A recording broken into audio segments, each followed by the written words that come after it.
சிறகடிக்க ஆசை சீரியலில் அடுத்த வர எபிசோடில் நம்ம சீதா இருந்துட்டு நேராக அருண் கிட்ட போகிறாங்க. உங்கள் மனசில் நீங்கள் என்ன தான் நினச்சிக்கிட்டு இருக்கீங்க?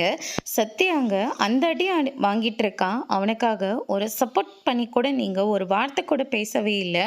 உங்கள் மேலே அவன் எவ்வளோ மரியாதை வச்சுருந்தான்.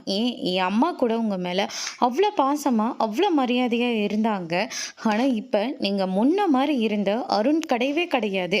ஏதோ என் மாமாவை ஏமாத்துறதுக்காகவும் பழி வாங்கிறதுக்காகவுமே நீங்கள் என்னை கல்யாணம் பண்ணி பொய் சொல்லி லவ் பண்ணி கல்யாணம் பண்ணதும் நினச்சிட்ருக்கேன்.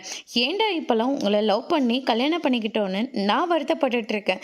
நீங்கள் என்னை ஏமாற்றி கல்யாணம் பண்ணியிருக்கீங்க அப்படின்ற மாதிரிலாம் சொல்லிக்கிட்டு இருக்காங்க.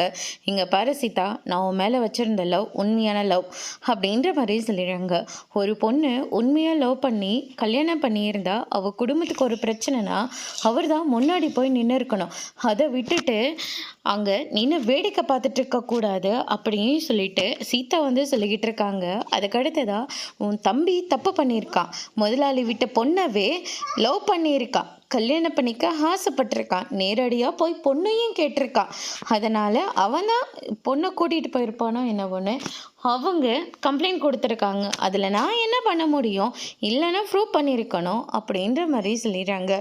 நான் எங்கள் மாமாவை சாதாரண டிரைவரு, என் அக்காவை சாதாரண பூ கட்டுறவங்கன்னு சொன்னீங்கல்ல, இன்றைக்கி அவங்க தான் சத்யா மேலே எந்த தப்பும் இல்லைன்னு சொல்லி நிரூபித்தாங்க.